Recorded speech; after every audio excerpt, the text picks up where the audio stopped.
Hello, everyone. Well, I have some very grave news for all of you. I have grave news for you. It's very serious news, and it's very unwelcome and unpleasant news. Um, Bill Cosby has been freed from prison after he was accused by 60 women. 60, not 6. 60 women accused Cosby. 5 of them testified at his trial. And they said that was unfair, that he was being discriminated against because there were 5 women that were testifying against him at his trial.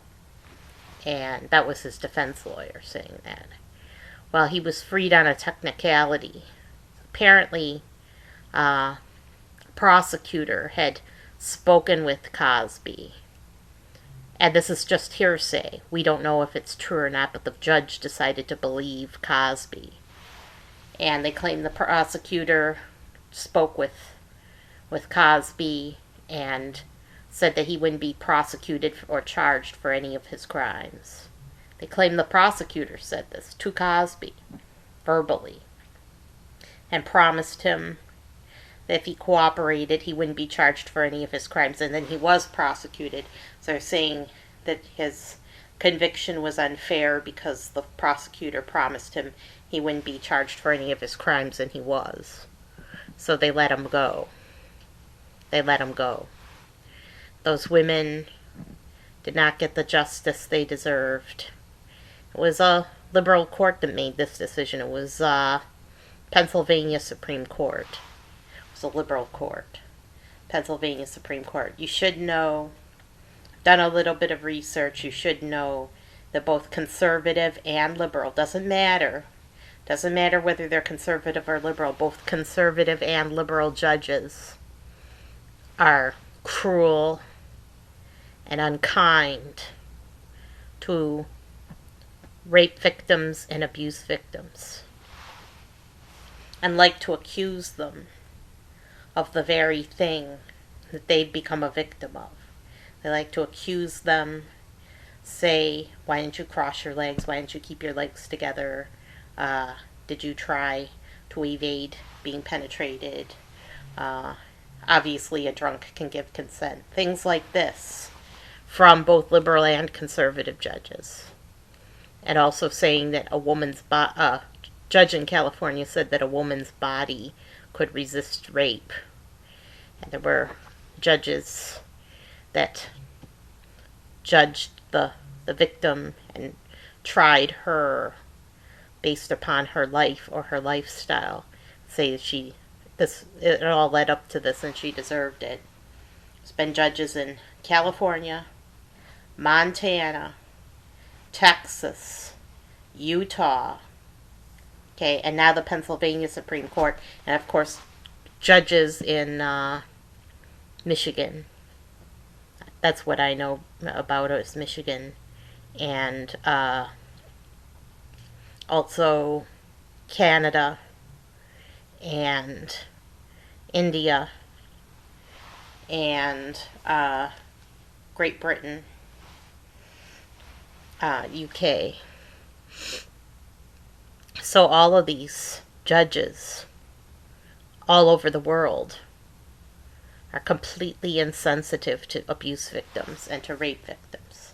If it didn't happen to them, they don't care. As long as it didn't happen to them, they don't care. They don't care about anyone but themselves.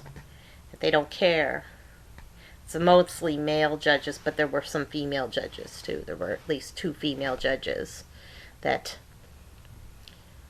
made insensitive remarks and judged, let the rapist go and judged the women that had been abused. So it's not just men that do this, women do it too, women judges.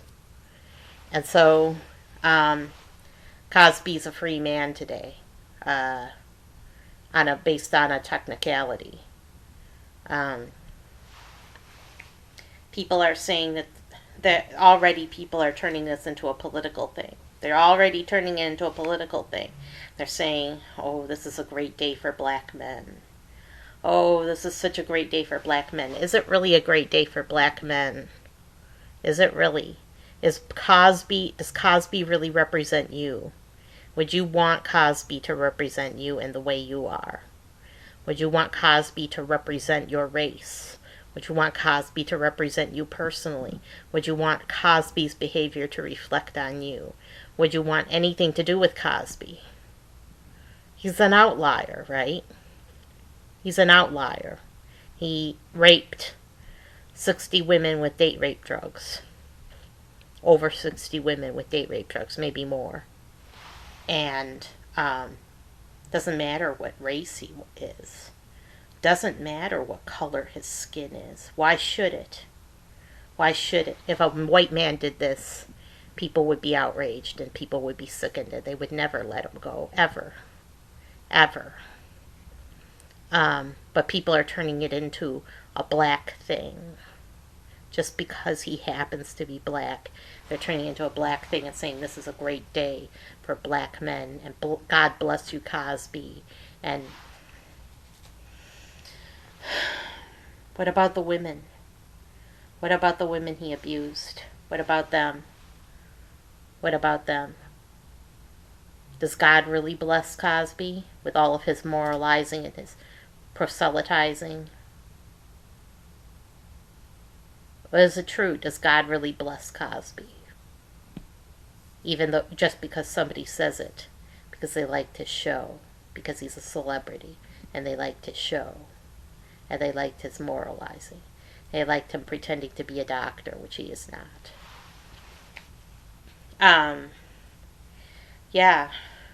People are turning this into a black thing. They're dragging race right into it already. And for all we know, that was the motivation behind the decision by the Pennsylvania Supreme Court was race. See how that works? See how that works? You don't like hearing that. I know you don't like hearing that. And I don't blame you for not liking hearing that. But it is possible to read it that way, that it was a race-based decision, that it was not an impartial decision, that it was not a blind decision, that it was a decision made with all eyes open and seeing Cosby's color influence the decision. You could say that, and there is a possibility that it's true. We can't prove it because they didn't mention race. But court said that although it may seem like an extreme decision, that it was called for by extreme conditions. This was their words. It was called for by extreme conditions. And that it was the right thing to do. Was it right? Was it right for his conviction to be overturned? Was it right for the victims to be victimized again by having their attacker out on the street loose? And wanting revenge. Wanting revenge, he's out there. He never expressed remorse even once. Why should he be let off on a technicality when he doesn't even feel remorse for what he did? And they're just taking his word for it. There's no proof the prosecutor ever said this. It's just Cosby's word. They're just taking his word, taking the word of his defense lawyer, which, defense lawyers, they climb out of a pit somewhere. Slimy guys climb out of a pit.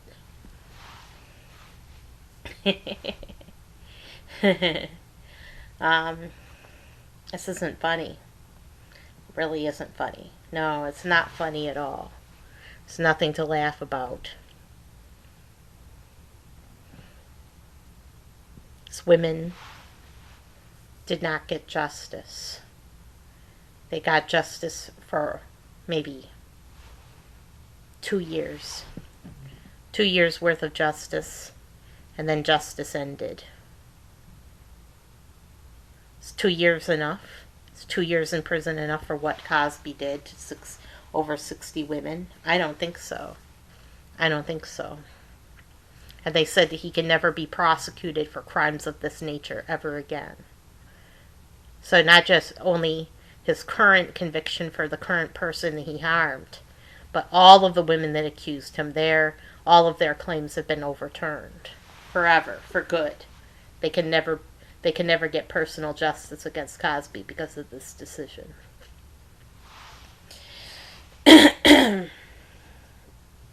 So, think about women, think about abuse victims today.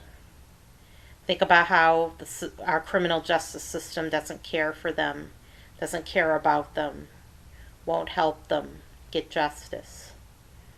Because for a victim of sexual abuse and for rape, it's a life sentence for them. It's a life sentence for them. They've already been tried, convicted, accused by their abuser. And they're never going to be free. They're going to live with those memories the rest of their lives. They're getting ground right into the dirt and rub it right in. Rub it right in. They can't ever be free. And then they get accused by these judges, both liberal and conservative, of being provocative or bringing it on themselves or deserved it in some way. Or their bodies didn't resist rape because they wanted it.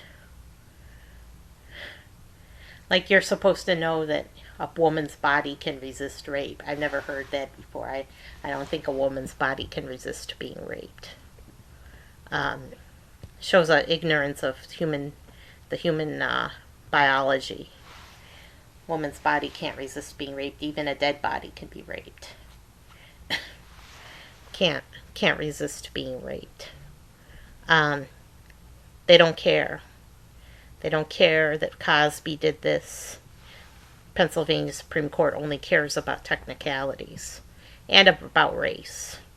They care most about race. Care about who's re-electing them to the board, which is very, very rich white liberals who love the Cosby Show. That's who they care about. They don't care about women, rape victims, or anyone else. They don't care about anyone but themselves and their liberal base. And also they care about race. They don't care about anything else. And there's been many conservative judges also that have favored abusers over their victims and took the side of abusers. But liberals are some of the most permissive people. They're permissive of criminals and of criminality. Oh, that poor man, he cried, so he's remorseful. We're going to overturn his conviction. Oh, that poor criminal, he's ready to be reformed, and the only way to reform him is to expose him to as many children as possible so he can be reformed. That's how they think, right?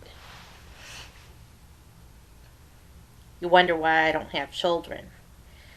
You don't have to look very far. It's because I was abused by my father, because liberal judges take my children away from me, put them right with my father, and allow him to custody, and allow him visitation, and allow him to see the children, and do the same exact thing. And he would. He'd be even worse to my kids. He made himself my enemy for life. He made himself an enemy of mine for life. And he would do anything to hurt my children if I had children. So I can't have children. I can't have children because of him. Because liberal judges grant grandparents' rights and place the children partial custody of the grandparent and allow them to abuse the second generation all over again. allow a pedophile who's a known pedophile to abuse again and again and again. It never stops, because that's the way liberal judges are. They're permissive. Conservative judges, they would love my father because he's a conservative. They would warm right up to him. They would warm right up to him, decide. All he had to do is accuse me, like say, oh, she's a lesbian, or she would abuse her children. He's the biggest gay man who's ever lived, and he tried to turn me into a lesbian too. He did everything he could. When I was only a 3-year-old, an innocent 3-year-old, couldn't resist. He tried to turn me into a lesbian right then. He was a gay man, and he and his gay lover molested me. What chance did I have with that kind of influence in my life? What kind of a chance was I given? I didn't get a chance. I didn't get a chance. So what else is in the news other than Cosby, the convicted rapist, getting released from prison because of the color of his skin? What else is in the news? Well, there's Biden. Biden had a summit with Vladimir Putin, and he attended the G7 summit as well. He was with Vladimir Putin. There was an incident that went down. There were Russian security guards. These Russian security guards were there supposedly to protect Vladimir Putin, and they were allowed there because Vladimir Putin was a guest in the White House. So there was Vladimir Putin in the White House. We had a chance at him right then and there. He's vulnerable in the White House with his Russian security guards. The press was permitted in for a short question and answer period and to photograph Biden and Putin together before the summit began. The Russian security guards, there was the press began pushing. They were in a hurry and they were pushing each other. They were tousling and pushing and shoving and trying, like the press always do, and trying to get first in line, the first to photograph. They were pushing each other. And they pushed the Russian security guards.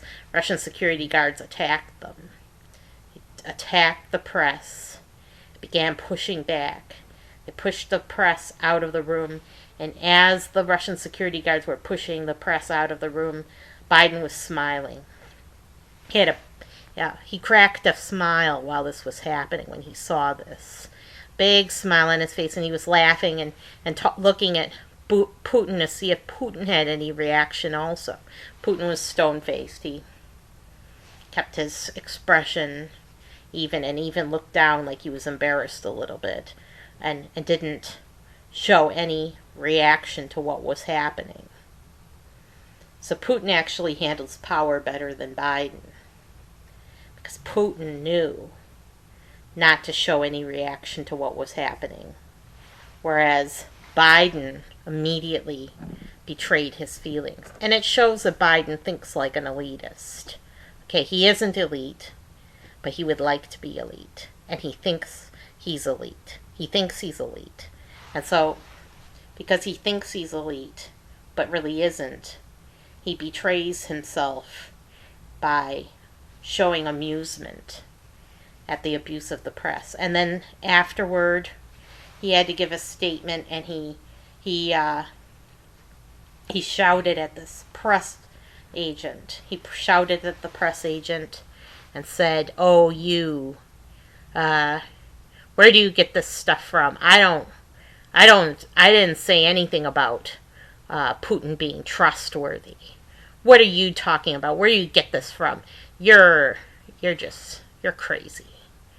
Then later on, after he made this statement, very off the cuff, he apologized afterwards for it. He's constantly apologizing.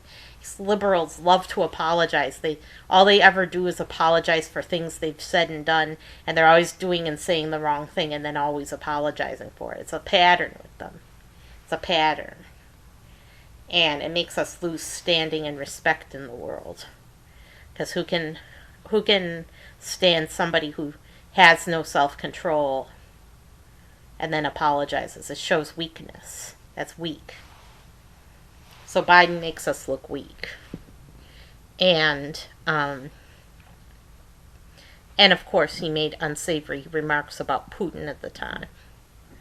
And so, and he's been making unsavory remarks about Putin. Putin said he was impressed by Biden and he was a very good man. Biden returned the favor by blasting Putin and saying he was going to get Putin to do exactly what he wanted him to do. And it went on and on and on. He was crazy. He was absolutely crazy. Biden was nuts. And not the way to get what you want. No way. No way is that the way to get what you want, to make a statement like that in front of the press and in front of the whole world. Whatever happened to America having a little bit of decorum and a little bit of privacy and maybe even, yes, maybe some secrecy, because there's certain things that are state secrets that if you reveal them, it hurts America. And it hurts the political process. And it hurts America's interests in the world. So those are saying that he's going to get Putin to do this and that. That's revealing state secrets. And that's not going to help his case with Putin at all. So if he really wanted to do those things, he shouldn't talk about them. So you see how he hurts America. Kamala Harris made some sort of comment about the border. Apparently she went to the wrong border town. I don't know much about that, but because I didn't have time. But I've been very busy. You notice I skipped a video last week because I've been so busy. But she was asked about going to the border town, and she cracked the joke. She cracked the joke and she laughed about it. How are we supposed to take Kamala Harris seriously when she cracks jokes and laughs about going to a border town? So she doesn't really care about the issue she's been assigned to by Biden. Biden assigned her this task, and she's not taking it seriously at all. She doesn't care. She couldn't care less. He assigned somebody who absolutely does not care about the issue at all. About the border, about the people that live there, about the people trying to cross the border, about the security guards. She doesn't care about any of them. She doesn't care even about the illegal immigrants. She doesn't care. She couldn't care less about the issue. As she's been assigned to handle the issue. But she couldn't care less about either side. Oh, what a mistake that was. She's just the jokester. So, she's not handling her responsibilities well. What'll she do when she becomes president? Probably be the Joker president. The presidents haven't been in charge of the political process for a long time. They've been out of the loop. It's been the alphabet agencies running our country for a long time now. And the presidents really aren't needed. They're just figureheads. They aren't needed in the political process. The people who are running the show, or controlling our country, are people who were never, ever elected and never, ever will be elected. They're not elected officials. They've been appointed by the government system. They have all of these agencies, these government agencies, that work for us supposedly to enforce the law. They have no oversight. They have no accountability. Congress is supposed to be the oversight, but they don't do the job. We've got like 500 individuals supervising over 1 million individuals. You see the difference there. Those 1 million individuals have the most power, and the president and Congress are powerless to stop any decision they make internally. They're just like a corporation that runs our country and has no oversight. There's no oversight. The people don't get to decide. The people don't get to elect the officials that are in control. Cabinets get appointed by the presidents. Those are the supposed leaders, but even they can't control what happens within these agencies. Something to think about. So the president, the reason things keep on running, even though the president is a laughingstock and a sham and a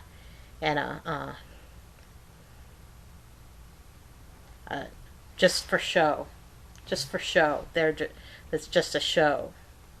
The reason that the country keeps running as usual is because the president isn't in control. He's not in charge. It's the shadow agencies that are running from behind the scenes.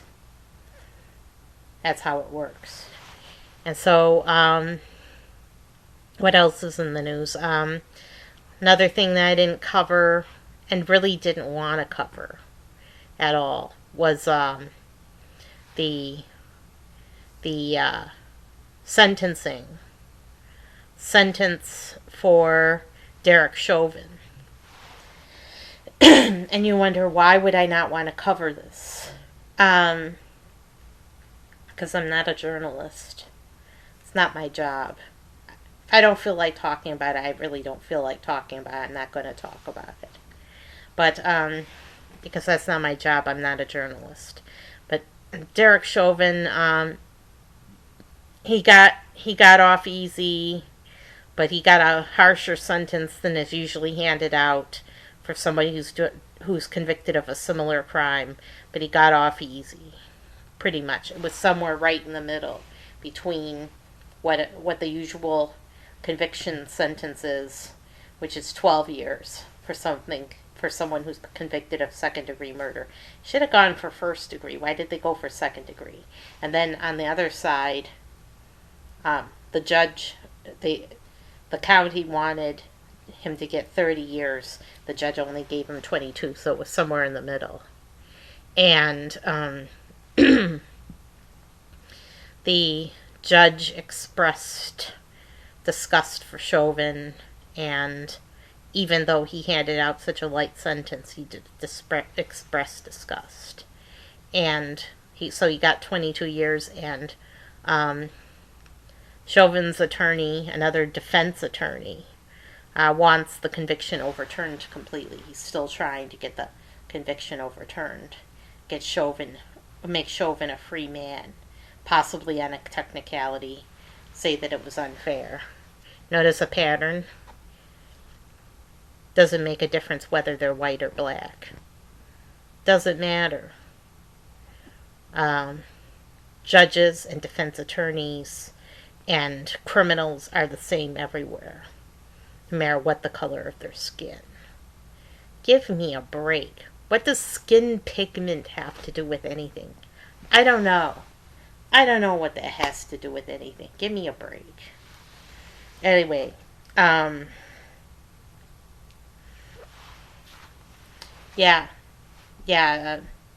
Chauvin got off with a light sentence, but the judge pretended that he cared. He pretended to care, which is something that was required of him to keep his job, is to pretend to care.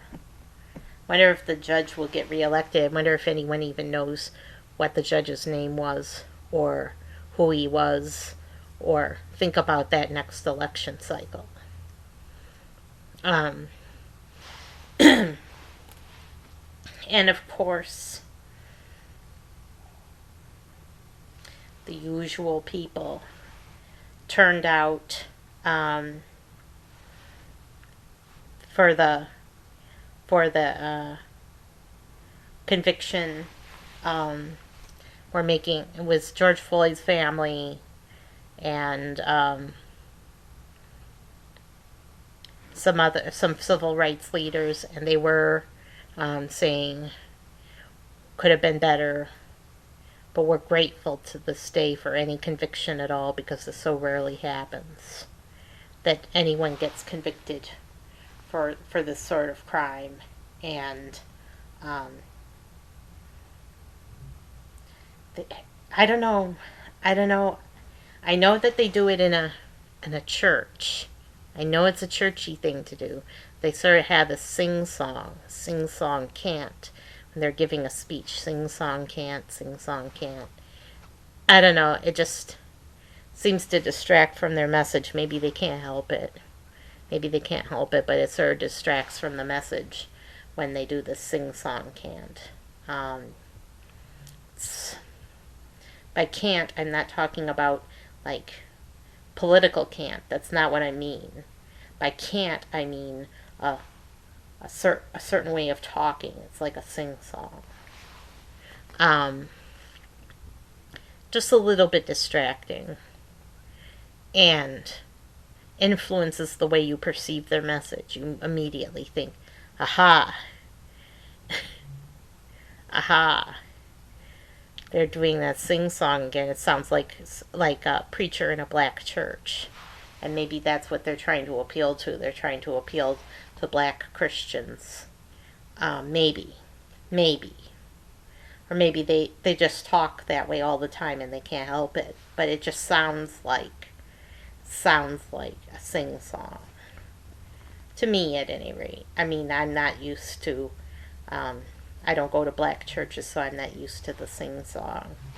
I'm not used to that. I'm not familiar with that, except on TV. So, I wouldn't know if people talk like that all the time. I don't think they do. I haven't noticed it.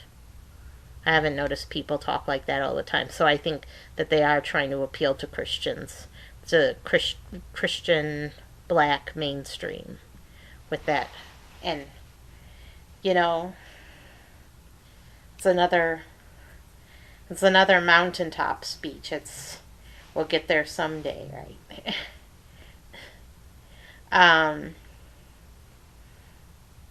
I don't know. It's distracting. It's distracting, and it in a way it detracts from the message because it's hard to relate when you're an outsider. It's hard to relate. And it's important to appeal to outsiders. It's incredibly important to appeal to outsiders, but outsiders might be put off by that. They just might.